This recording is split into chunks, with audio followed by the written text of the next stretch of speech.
I get quite a few questions about the ground cover I use here called Perennial Peanut. And so I'm going to do a little short here about this plant. First thing to know, it is related to the peanut that we eat as a crop, the food peanut. And it looks quite a bit like it, but we don't use it for food. Okay, there is a seed that it produces, but it's not big enough to use to eat. So that's the first thing to know.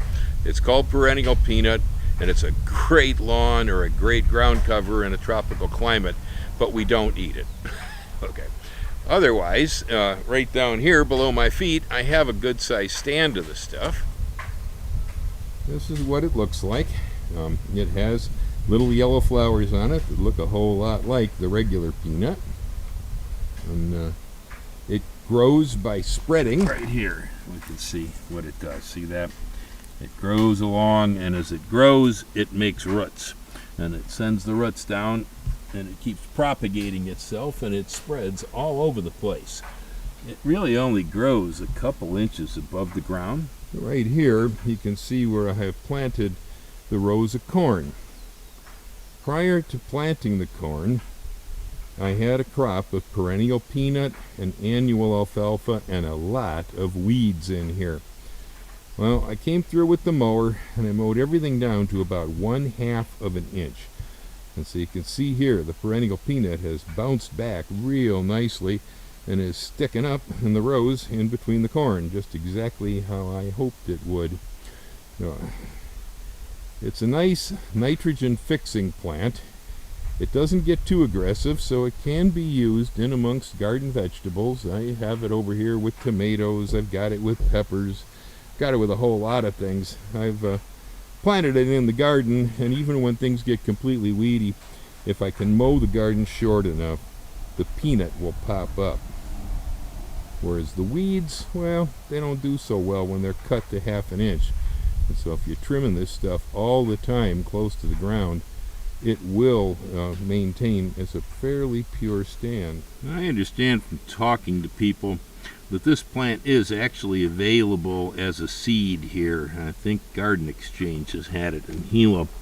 Here, the way I do it though, is I use regular mud flats like these, and I just stick cuttings in here.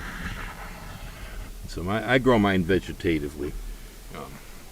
I'll take a regular nursery mud flat, square plastic flats, line it with newspaper, half fill it with potting soil, lay all my cuttings from the landscape in the flat, and then just cover it with soil and allow the stuff to come out. And, it comes out quickly. Usually in about 3 weeks or so, you usually have enough roots on the plant that you can take the flat out to the field and then put the individual plugs in.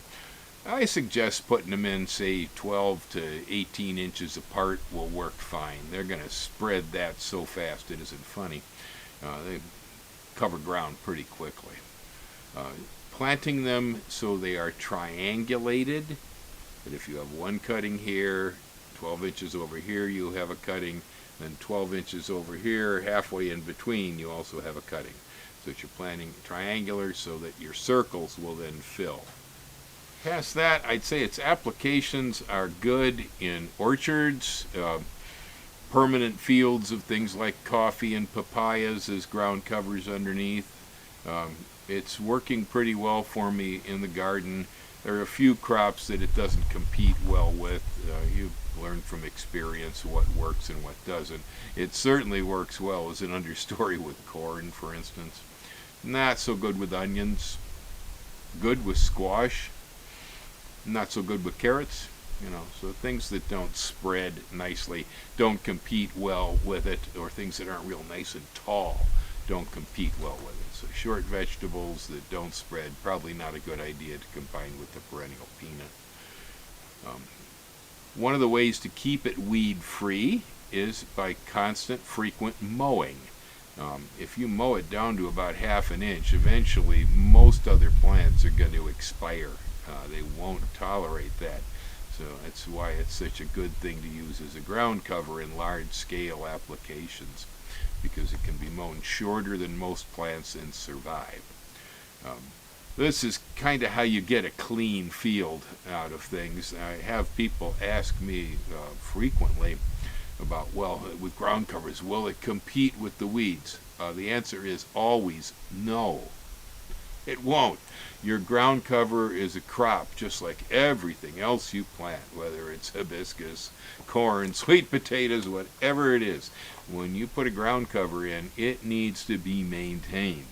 And so my suggestion with Perennial Peanut is start in one area, get it started, gradually allow it to start to spread in other areas as you work outward, get the weeds out. You don't want to put the Perennial Peanut in the midst of thick, aggressive weeds.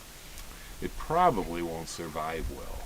You want the ground reasonably clean when you sow it. Some seedling weeds is not a big deal, but all ground covers really need to be nursed when they're first put in. This one's no exception. Now, there are plants that will overrun weeds, but we don't really term those as ground covers. Those are what we call cover crops. And so, say for instance, sweet clover, big, tall, growing legume, sun hemp, the plants like that, they're big, they're tall, they're really aggressive and fast growing, and the weeds will come up underneath them, but it won't matter to the sweet clover or the sun hemp. And eventually then we go out and we kill the plants, mow everything down, and do something else later with the ground. And so cover crops, if they're planted thick enough, can be used to choke out some weeds. They don't work to choke out perennial weeds. This is really important, that there be no perennial weeds in the spot when you're trying to plant either cover crops or ground covers. That's about all I got to say on the subject. If you have questions that I forgot to mention, something you needed to know, feel free, go to the comments and ask away. Aloha. Hang loose and just have a wonderful day out there in the garden. Thanks for watching.